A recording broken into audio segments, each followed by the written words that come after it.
याद रखना, जब इंसान रिस्क लेता है ना तो उसे बड़ा रिस्क लेना चाहिए। जब मेरा टारगेट सर परमानेंट नौकरी है, मुझे सेकंड ग्रेड करना है, फर्स्ट ग्रेड करना है, थर्ड ग्रेड करना है, क्यों मैं इन छोटी-मोटी चीज़ों की तरफ ध्यान दूँ? दिमाग में रखना, विद्या संबल योजना परमानेंट नहीं है, कदापि नहीं होनी है परमानेंट। ये पागलपन है जिसके दिमाग में चल रहा है कि इस बार नहीं किया, शायद भविष्य में गहलोत सरकार परमानेंट कर देगी, वो ज़माना गया साहब। संविदा शिक्षक को परमानेंट कदापि नहीं किया जाएगा। न्यू एजुकेशन पॉलिसी प्लस ये प्रावधान कभी नहीं हो सकता अब आगे। अब जो हो गया वो हो गया।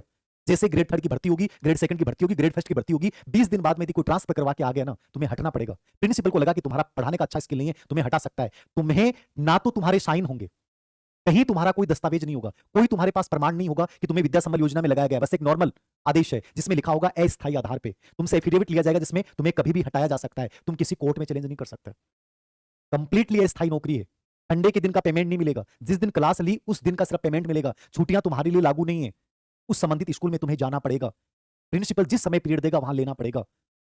अब यदि तुम इतना सेक्रीफाइस कर सकते हो, जरूरतमंद हो, तुम्हें विद्या संबल योजना में आवेदन करना चाहिए। योग्यता क्या है? जो grade third, grade second, grade first teacher बनने के लिए है, रिट होना अनिवार्य है।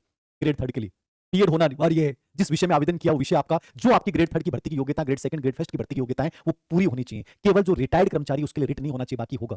अनुभव का कोई अंक नहीं मिलेगा। अंक यही है कि तुम्हारे ग्रेजुएशन 10वीं 12वीं में नंबर आए, उनका 75% जुड़ेगा, प्लस 25% जो जुड़ेगा वो तुम्हारी बीएड या एमएड जो तुमने कर रखी है प्रशिक्षण की योग्यता, डिप्लोमा, उसमें आपकी कितनी परसेंटेज है, उसके 25% जुड़ेंगे। अब मान लीजिए एक पद के लिए दो व्यक्तियों के आगे और दोनों के अंक समान है, तो जिसकी आयु ज्यादा होगी उसको लगा दिया जाएगा। लेकिन मान लीजिए तुम्हारे घर से दूरी है 30 किलोमीटर दूर और तुम्हें विद्या संबल योजना में वो स्कूल मिल गया और तुम्हारी पढ़ाई बाधित होने लगी, तो तुम्हारे लिए वो जहर साबित हो गया, मीठा जहर। अब तुम्हें चुनना है। मैंने कहा कि ये गवर्नमेंट जॉब नहीं है, कंप्लीटली अस्थायी है, लेकिन प्राइवेट स्कूल से बहुत बेटर है। अब आपके मन में द्वंद्व चल रहा है कि सर मुझे आवेदन करना चाहिए कि नहीं करना चाहिए।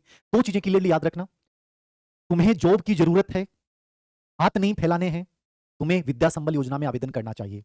ठीक है, 2 घंटे मिले, 3 घंटे मिले, पढ़ के जाना है, बच्चों को पढ़ाना है।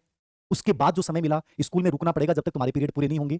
कहीं भी जगह मिल गई, पेड़ पे मिल गई, पेड़ के ऊपर मिल गई, खेजड़ी पे बैठ जाओ। मैं तो कई बार कहता हूं बेरोजगार के विचार का कुछ लागू को नहीं, नीचे से चाहे कांटा गड़बो करें लेकिन पढ़ वो करो, क्योंकि दर्द जब तक नहीं होगा ना जिंदगी में बड़ा नहीं करोगे। अप डाउन भी करना पड़ा, बस में जा रहे हो, टैक्सी में लटक के जा रहे हो, कुछ ना कुछ मनन करते हुए जा रहे हो। पढ़ने वाला बच्चा कैसे भी समय निकाल लेगा। मैं उस बच्चे के माध्यम से हर बच्चे को कहूंगा जो कहते हैं कि 35 दिन और 40 दिन में ग्रेड सेकंड नहीं हो सकती, पागल।